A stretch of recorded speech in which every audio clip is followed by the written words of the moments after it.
And your access layer also, mind you, that is going to be the biggest piece in the entire cloud infrastructure which you're going to deploy in your organization. I'm not sure I'm going to talk too much on virtualization and so on, because that's something which you've heard from various vendors across your organization. This is something which is inevitable. You know, you heard about compute. This is going to happen on storage also. There is a big latency which storage is finding itself, and it's not really being able to cater to what compute demands. So storage virtualization is going to be the next big thing which is going to happen. And that's not going to happen by what you traditionally know storage virtualization. You know, that's not being able to cater to the performance. So there's something different which we are doing by combining high performance devices with the regular storage drives which you have. I'm not going to talk too much about this also, but the next piece. This is something which is going to be the game changer again in your organization, the desktops. You know, I've heard about multiple people who always felt that innovation on desktop only happens when Microsoft releases a new operating system version. Or innovation on desktop only happens when you have a new clock speed. That's gone. Innovation on desktop happens because you need to provide desktop on any device. You cannot really limit it. And this, in my opinion, is going to be the biggest piece of virtualization which you're going to encounter in each of your organizations.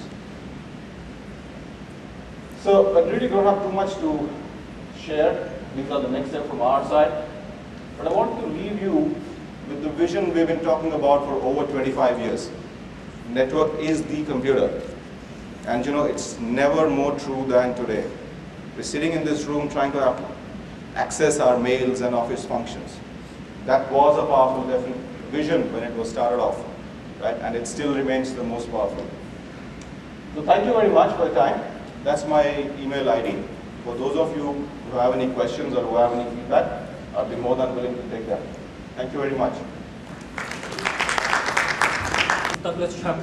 I am from Dell. I'm the frontline director for EVJ Dell. So what I'm going to share with you today is Dell's view, Dell's POV on cloud, as well as Dell's contribution to cloud. And I have prepared a deck PowerPoint of 22 pages. I can easily walk you through the lunch, but I was suggested by the editor that, you know, she thinks if I don't use the deck, it's better, it could be better. So I will try not to use the deck, but walk you through some of the key ideas that we found out, that we want to propose, that we want to share with you today. So is it fine with you? Yeah. Or is it better for you to read the PowerPoint or whatever? I can use that and skip through that, but it is really long. So the first thing is, I heard that cloud is coming, we have to embrace it, we couldn't change it, it will be there. But let's think about one step backward. Is whenever it's a concept, technology, service, or product, if it's to thrive, it has to solve some problem. And we've been hearing from our customers, whatever the CEOs, CFO, or like yourself, the CTO, CIO, you're telling us that particularly after the autumn of last year, when the world is going, some economic issue. So the CEO or many of our customers are telling us that they want the business or the IT services to be very flexible, and that to cater for the up or down of the demand of the business requirement. Here in China particularly, in the last 2-3 months, we see the China economy is picking up. Many of the companies, many of the businesses are picking up, and they are switching their export-oriented some of the businesses to domestic demand. So all of a sudden you see, I wouldn't call it a V-shaped rebound, but probably like a U or whatever. And for some companies, you know, if you happen to watch CNN or some Chinese English channel, you see many of the companies are getting to pick up the business. So the CEO or the customers are asking, we have to cater for these, changing demand, up or down. And at the same time, you may hear from your CFO or from the company that you have to be very, very strict on your budget. Let me try to take this chance to ask you, among you, the IT budget in 2009 compared to 2008, please raise your hand if you have an increase of the IT budgets in this year. That is amazing. admirable. Okay, for the rest, if you will, can I ask any of you get a less budget compared to 2008 calendar year? Okay, I also see some. But anyhow, I would say this is a challenge for everyone, not just limited to IT services, but I would say for product development or the others. So part of your job is to cater for these different demands from the different audience, the stakeholders in your company. And why cloud is there? I think you've heard a lot of value proposition of cloud from my from the other companies that just speak now, like HP or Sun.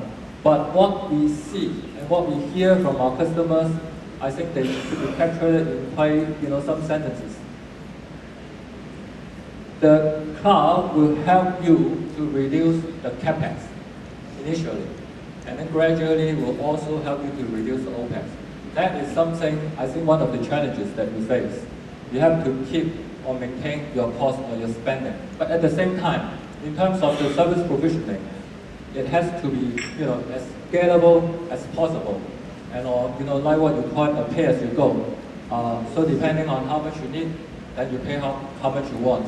And at the point of need, whenever you need it, you need it. I heard someone said it's 7 times 24, whatever. The point is availability.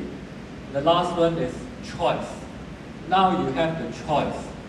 And now I'm going to share with you, you probably heard these terms like public cloud or private cloud. I know many of you are coming from big corporations, but for some SMBs or smaller enterprises, now the new paradigm, or in Dell we call it the new business model. I heard something called utility model. In Dell we call the cloud is not just a technology, it's a new business model. New business model for you to deliver the services to your end users, or for some end users, a new way to get services on demand, pay as you go, things like those.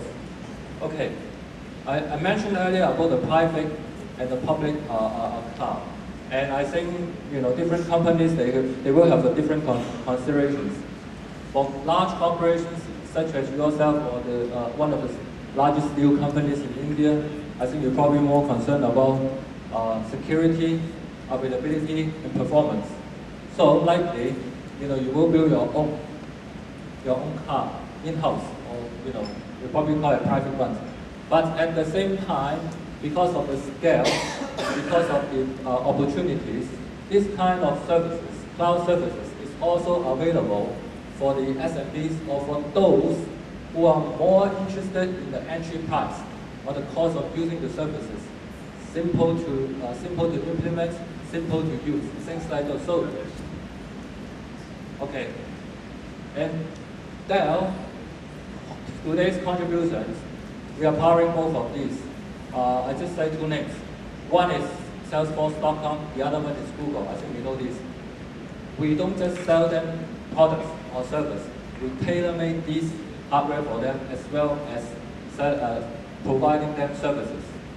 I was given another 1 point something minutes, so the last point I want to share with you, similar to some of the my friends in HP or Sun are telling you, we see the path for cloud.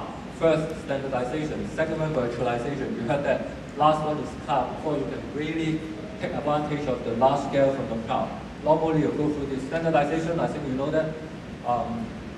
Easier to provision, simpler to use, and you don't need to have a lot of skills because standard, it is standard.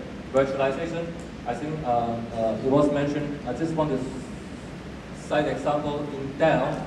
Worldwide, we have 5,500 virtualized servers, and the number is still increasing. And then we are saving millions of dollars